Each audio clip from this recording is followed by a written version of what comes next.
¿Cuáles son esos criterios de seguridad? Se dividen en antes, durante y después de la alimentación o el consumo de medicamentos, ¿sí? El paciente siempre tiene que estar en posición semi-Fowler o Fowler. ¿Por qué? ¿Y por qué es la posición más fisiológica que yo tengo para la alimentación? Nadie come acostado. Es muy difícil que alguien pueda comer en esa posición. No es cómoda y no es segura. Además, el alimento, por gravedad, llega mucho mejor a la cámara gástrica en la medida que el paciente tenga un decúbito semifowler. El alimento por semifowler o Fowler, cuando llega al estómago, es muy difícil que se le ocurra hacer reflujo gastroesofágico si estoy en ese decúbito. En cambio, si yo estoy supino, acostado, es muy fácil que el estómago supere qué válvula entre el estómago y el esófago teníamos que a veces es incompetente. ¿Cómo se llamaba esa válvula que aprendimos la semana pasada? ¿Cómo se llamaba? Iba a hacer una apagada, la ileocecal es otra, nada que ver. No, esa está entre el intestino grueso y delgado. Me fui.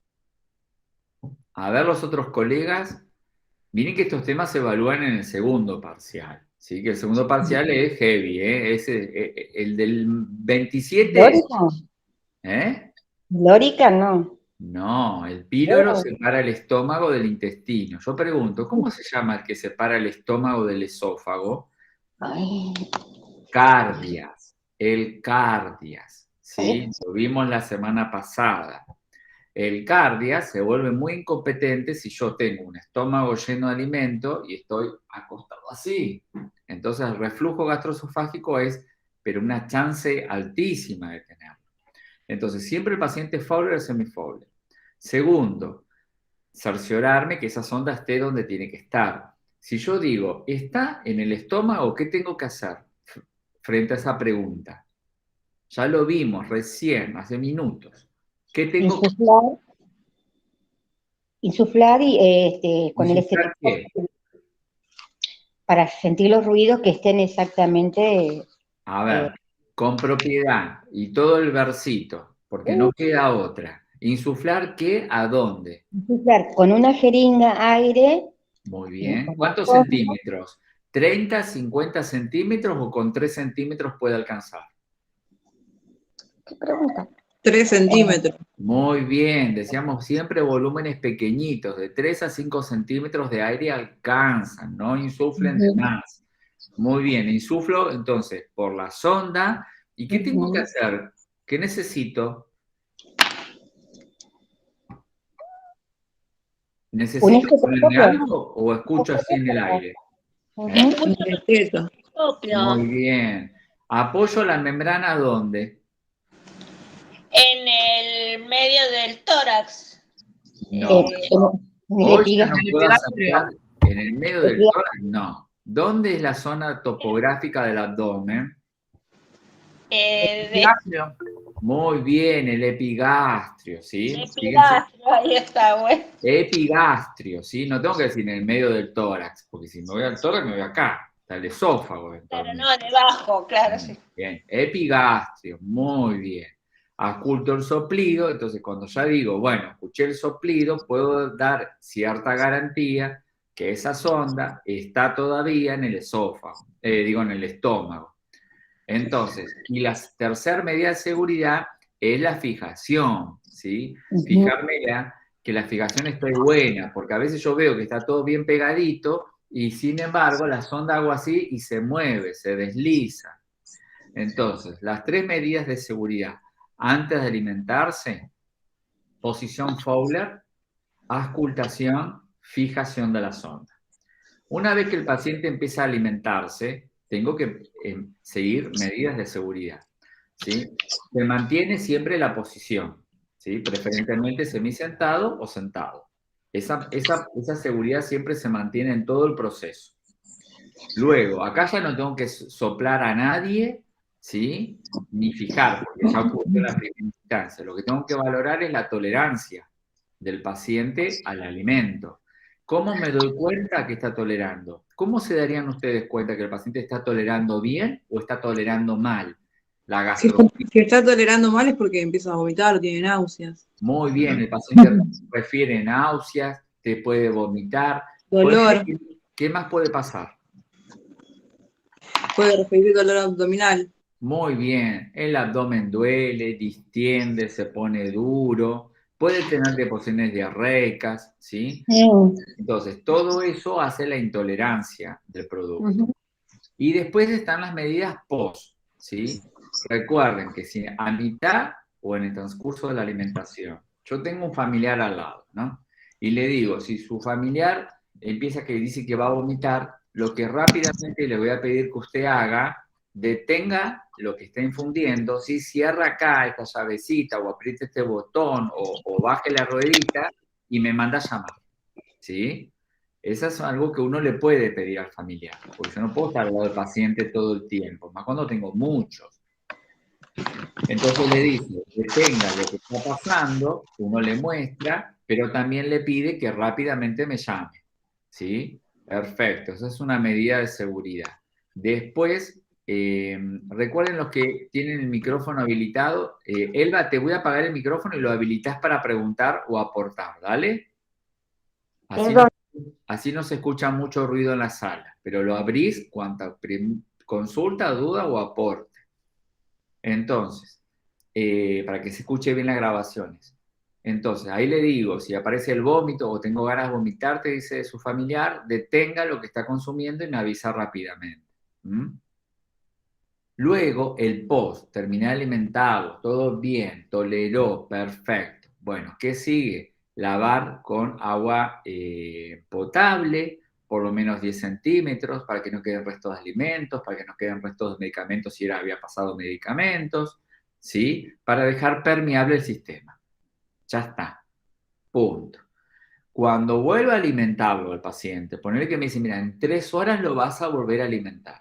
Ahí evalúo cómo está su abdomen, si está duro, blando, distendido, doloroso, si hay náusea, hubo vómito, hay diarreas, porque todo eso a veces aparece después, no durante. Si está todo bien y no hay nada de esa evidencia, abro la sonda y tengo que por lo menos dejar 2 horas mínimo de descanso. Si yo abro después de 2 horas y digo, me toca de vuelta la alimentación, ¿sí? Tengo que aspirar, ¿sí? Y si yo aspiro el 10% o más del producto consumido, el paciente no está tolerando bien el alimento y puede tener un enlentecimiento del vaciado gástrico, ¿sí? Son pacientes que tienen los movimientos del estómago, los astrales están enlentecidos, entonces lo que yo le doy de comer tarda mucho pasar del estómago al intestino. Y cuando Profe, una consulta. Sí. Cuando le hacen el débito que le llaman, ¿cómo sería? Residuo gástrico se dice. ¿Sí? Se dice residuo gástrico, bien. Claro, cuando yo Porque yo lo escuché como débito. Débito gástrico, residuo gástrico. Residuo se le dice porque yo dejé pasar 2 horitas. Porque si usted termina y yo aspiro, es débito. Si yo le pongo una sonda a usted para ver qué tiene en el estómago y aspiro, es débito. En cambio, el término residuo, ¿sí? Gástrico, habla de que yo algo a usted le di, dejé reposar y ahora me fijo a ver si ya no está más. Si está, se llama residuo, ¿sí? Bien. Por eso, pero hay que dejar 2 horas por lo menos. Si yo a la hora alimentar aspiro y sí, va a venir alimento.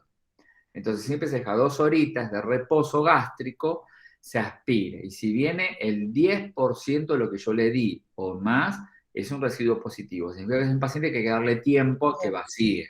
¿Sí? Claro, sí, sí. Muy bien. Perfecto. Sigamos. Nutrición parenteral. De este tema vamos a ver unas pequeñas generalidades. No vamos a ver todo lo que está acá, ni cómo se prepara, ¿sí? Porque esto vamos a dejarlo para, esto se ve en primer año, segundo cuatrimestre, en cuidados de enfermeros. Pero creo que tengamos nada más que una generalidad, ¿sí? Entonces, la nutrición parenteral, ¿sí? Recuerden que ningún producto que yo uso para pasar por una sonda va a pasar jamás por un acceso vascular, ¿sí? Jamás. Entonces, cuando ustedes vieron la semana pasada las clases y vieron, por ejemplo, productos como Glucerna, Osmolit, Chevity, ¿sí? Nepro, Ensure Plus, ¿sí? Secalbun, Espesan. Esto está todo explicado en los videos de la semana pasada. Véanlo, por favor. Mira que esto te lo vamos a evaluar la próxima, en el segundo parcial, no en el primero ni en su recuperatorio, pero sí en el segundo. Estos productos son siempre enterales, nunca, jamás van a pasar vía endovenosa, ¿sí? Aunque vos veas este producto que viene bien cerradito, como el Chevity o el Smolit, nunca, jamás pasan parenterales, siempre enterales, ¿sí? Muy bien. Entonces, la nutrición parenteral, ¿parenteral qué significa? Y todo lo que sea en paralelo a la vía digestiva. ¿Y qué es en paralelo? Y la vía endovenosa principalmente, en este caso, ¿sí? Porque estamos hablando de nutrición parenteral. ¿Alguno vio pacientes alimentados por nutrición parenteral? Sí, sí. Muy bien, nutrición parenteral. ¿Qué catéter tenía tu paciente? Central. Muy bien. Para los que esto lo vamos a ver de a poquito. Profe, disculpe, no entiendo el concepto parenteral y enteral. ¿Cómo sería? Bien. El concepto, alimentación enteral lo venimos viendo de la semana pasada. Enteral es que va por la vía digestiva. Puede ser por boca, puede ser por una sonda nasogástrica, transpilórica, una gastrostomía, una yeyunostomía. ¿Ok? Bien, eso va conectado Vía con una máquina, ¿no? No, no va conectado con una máquina. Les dije que probabilidades había un montón. Puedo tener un frasquito con un perfum macro conectado a la sonda. Una compañía de ustedes dijo, yo uso bombas. Perfecto, puedo usar una bomba para controlar la velocidad de infusión. Pero Sí, no, sí. no necesito. Con el perfum macro ya está. Lo regulo yo, la velocidad. ¿Sí? Entonces no hay máquinas. Si tengo una bomba de alimentación enteral, la puedo usar. Como yo les dije, hay una muy conocida en el mercado que se llama bomba Kangaroo, que es muy conocida en el mercado porque sirve para alimentación. Déjenme ver. Es para alimentación enteral nada más. ¿Sí? Viene el kit, que siempre no se reusa, se usa una sola vez. Este es el kit de alimentación, ¿sí? Y la bomba que les muestro, bomba, vamos a la más común. Estas son muy modernas. Vamos a la que más usamos en Argentina. Acá está. Esta bomba, ¿la ven? Es la que más usamos en Argentina, la Kangaroo. Acá está, ¿la ven? Disculpe, le Kangaroo. expresé mal. Bien, esta bomba es la más usada, es una bomba de alimentación enteral, ¿ves? Por acá pasa el perfus especial, acá tiene un rodillito que gira y va haciendo que el alimento circule por el perfus. Entonces los pacientes, vos con esto controlás la velocidad de infusión en mililitros por hora, ¿sí? Muy Sí, bien. sí. Perfecto. En cambio, cuando yo digo alimentación parenteral, va endovenosa, ¿sí? Entonces, la nutrición parenteral no usa ni la misma bomba de infusión, usa bombas de infusión convencionales, ni usa los mismos productos. Como les dije, nada de lo que está acá arriba lo vamos a usar, ni este frasco de Chevity, ni de Osmolite, ni de Glucerna, no. Eso es para alimentación enteral. Cuando estamos usando nutrición parenteral, van a venir preparados ya o de la farmacia o de la empresa donde yo los compre. Miren, van a ver que vienen generalmente en unas bolsas de 1 litro a veces o hasta de más volumen. A ver si vemos acá alguna. Hay algunas que ya vienen preparadas. Acá, miren, acá tienen una que se ve. ¿Ven? Acá. ¿La ven esta de acá de costadito? Sí, sí. Bien, esta es una bolsa de alimentación o nutrición, solemos decir nosotros, parenteral. Cuando ven que tiene blanco, a ver, los que trabajan y los que lo ven todos los días o de vez en cuando, ¿qué significa si tiene color lechosa la nutrición parenteral? ¿Qué tiene dentro de su composición tan importante?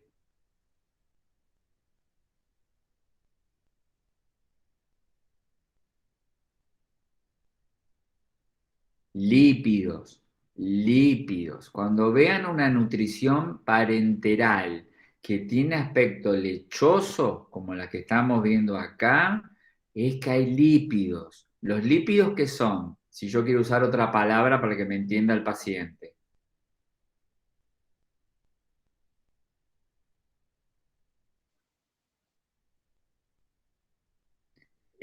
¿Me escuchan, chicos? Por si acaso pregunto para saber si estoy conectado. Sí, profesor. Muy bien. A ver, Sí. yo digo lípidos, pero el paciente me dice, ¿qué son los lípidos, enfermera? ¿Qué son los lípidos? A ver, una palabra que usamos todo el tiempo. Nutrientes. No, yo digo, Ácidos grasos. ahí está, son grasas, ¿sí? Sí. Muy bien. Entonces, para que el paciente entienda, pues yo a veces le digo el lípido, el paciente no te entiende, un enfermero me tiene que entender, un auxiliar también me tiene que entender, pero el paciente no. Entonces, cuando digo, ¿qué es eso? ¿Por qué hoy, ayer era amarilla y hoy viene como leche? Porque tiene lípidos. Algo que se está usando en muchas instituciones, ¿sí? Son estas soluciones, vamos a ver si se ve grandote, que son como pre-preparadas, ¿sí? Son nutriciones parenterales que ya vienen pre-preparadas. ¿La ven acá? Sí, sí. Muy bien. Esto lo van a ver mucho en los hospitales públicos. Hay lugares donde el médico piensa todos los nutrientes que necesita su paciente y la manda a preparar o a la farmacia, si tiene forma de prepararla, o hay empresas que las preparan y te las envían, ¿sí? Si yo no tengo esa posibilidad institucional, bueno, hoy se venden pre-preparados, ¿ves? La marca Baxter, que es muy conocida en Argentina, ya viene preparada. ¿Ves que vienen como 3 recipientes que están separados, pero están como juntitos en simultáneo? Sí. ¿Lo ven que están como separaditos? Sí, profesor. Muy bien. Generalmente tenés lo que es blanco, que son... Lípidos. Muy Lípidos. bien, lípidos. Luego tengo hidratos de carbono y luego tengo proteínas, ¿sí? Porque si ustedes vieron los videos la semana pasada que tenían lunes y martes para ver, habrán visto que los 3 sustratos energéticos más importantes de una dieta humana son hidratos de carbono, proteínas y lípidos. Lo mismo va a pasar para cuando consumamos soluciones parenterales. Entonces, este pack que viene por 3, pero juntitos, si yo necesito solamente hidratos de carbono y proteínas, uno, estos 2 hachecitos, vos los apretás y se juntan, ¿sí? Entonces, Sí. tenés solamente hidratos de carbono y proteínas. Generalmente las proteínas suelen venir un poco más teñidas. Acá no están de ese colorcito, pero cuando vos ves una solución que tiene un color más amarillito es porque tiene proteínas y vitaminas principalmente, ¿sí? Las vitaminas del grupo B tiñen mucho las soluciones y las hacen color muy amarillo profundo, ¿sí? En cambio, si yo quiero unirle lípidos, porque los lípidos no se dan todos los días, porque los lípidos parenterales son sanos, pero tampoco mucho. Entonces el hígado lo resiente. Por eso van a ver que si yo tengo un paciente con este tipo de dieta parenteral, van a ver que están 3 días con hidratos y proteínas. Y en el 4.º día tienen hidratos, proteínas y lípidos. Y después de vuelta, hidratos y proteínas solitos, ¿sí? Se suele dar como intermitente, no se da todos los días, ¿sí? Y esta solución dura 24 horas, ¿sí? Vos unís, si yo quiero que todo esté juntito, aprieto, y se une todo, se mezcla bien, se emulsiona y se prepara. Se prepara en un campo estéril, yo con barbijo, gafas, guantes estériles, camisolín, conecto todo, decontamino primero, conecto a los circuitos, purgo todo, voy al paciente, conecto todo, todo preparado asépticamente y conecto en el catéter central del paciente. Porque las nutriciones parenterales tienen alta osmolaridad, es decir, son hipertónicas, tienen mucha carga de solutos, poco solvente, entonces eso lastima los vasos periféricos. Por eso los pacientes con nutrición parenteral necesitan de accesos vasculares centrales. Miren que estos contenidos se van a evaluar en el segundo parcial, no ahora, ¿sí? Estos son contenidos mínimos que ustedes tienen que conocer. Entonces ya aprendimos qué tienen, cómo vienen preparados, todas las posibilidades que tengo, ¿sí? Que a veces se dan en simultáneo, pero a veces también se dan un par de días de una cosa, después de otra, por el impacto que tienen los lípidos sobre la salud hepática, que siempre va por un acceso vascular central, casi nunca periférico preferentemente. ¿Por qué? Porque son soluciones muy hipertónicas. Y cuanto más hipertónica sea la solución, es decir, que tiene mucho soluto en su dilución, más lastima las venas, es decir, promueve flebitis. Ahora ya vamos a ver ese tema. ¿En qué pacientes tenemos indicada la nutrición parenteral? Es decir, ¿quiénes pueden estar teniendo este tipo de nutriciones? Bueno, cuando la vía digestiva no puede usarse, ¿sí? Hay casos en que la vía digestiva, porque hay un problema en el estómago, o en el intestino, o en el páncreas, o en el hígado, no puede ser usada. Hay que dejarla en reposo. No se puede poner sonda, no se puede hacer ostomía, hay que dejarla tranquilo al aparato digestivo. Cuando ocurre eso, hay que emprender la alimentación o nutrición, mejor dicho, parenteral, ¿sí? Por ejemplo, ejemplos, pacientes obstruidos, intestino obstruidos, posoperatorios gastrointestinales donde hubo resecciones de tumores, cierres de ileostomía o colostomías, reemplazos esofágicos, trasplante hepático, intestinal, son cirugías de mucha envergadura, donde yo no puedo estar usando la vía digestiva por muchos días. Entonces al paciente tengo que alimentarlo. Cuando hay fístulas gastrointestinales y todavía no están resueltas, síndrome de intestino corto, esto se da mucho en los niños nacidos con patología previa, ¿sí? Enfermedades inflamatorias del intestino que no logran recuperarse prontamente, ¿sí? Pancreatitis agudas o moderadas o severas, ¿sí? Esto tenemos mucho siempre en los servicios. Generalmente las pancreatitis se dan a punto de partida de pacientes que tenían cálculos en la vesícula y ese cálculo salió de la vesícula, tapa el conducto de Wilson o el conducto pancreático y el páncreas se queda sin poder, su jugo pancreático, en vez de depositarlo en el intestino, se queda adentro y te lastima el páncreas. Entonces te promueve una pancreatitis. Una pregunta, ¿este es el que se usa para corregir una desnutrición, por ejemplo? ¿Una qué? No escuché. Desnutrición. No, generalmente el paciente desnutrido, si tiene una vía digestiva que se pueda usar, se va a la vía digestiva, siempre, ¿sí? Sea por sonda, transpilórica o nasogástrica, los pacientes desnutridos, vos haces que coma todo lo que pueda por boca y generalmente a la noche le damos alimentos ricos en proteínas, en hidratos y en cantidades suficientes de lípidos para que aumente de peso, ¿sí?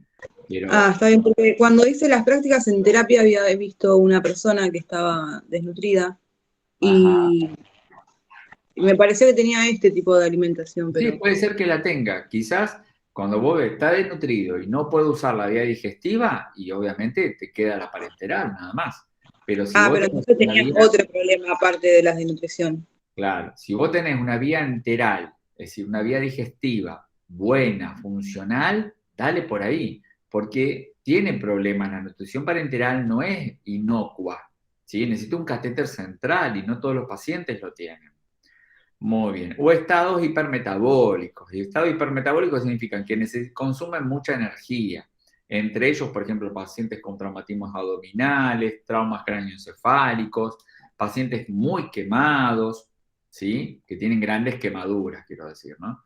Todo eso hace que el paciente necesite a veces un consumo de muchas calorías, ¿sí?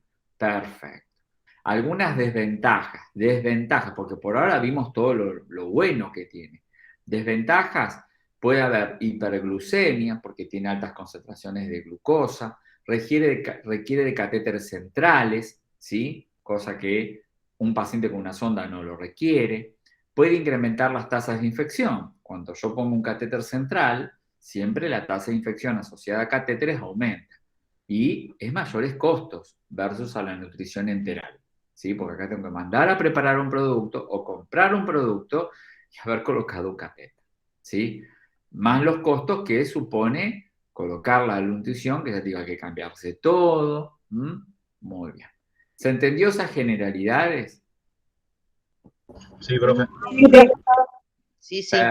Perfecto. Bueno, vamos a pasar a algunas, que ahora vamos a ver a necesidades hidroelectrolíticas, ¿sí? Esto vamos a ver algunas cuestiones muy chiquititas también sobre, no vamos a ver todo esto, yo la verdad que lo veía mucho más cuando estábamos en el aula porque tengo los elementos y se hace más entretenido. Ahora como que se hace medio denso todos estos temas. Vamos a ver lo más importante de, de hidratación parenteral.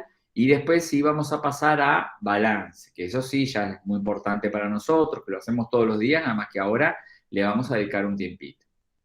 Esperen que lo que quiero hacer es, vamos a descansar 10 minutos nada más para que yo vaya bajando los videos y se separen los temas de todo lo que fue enteral, más lo parenteral y ahora los líquidos parenterales, ¿sí? Así que voy a detener la grabación.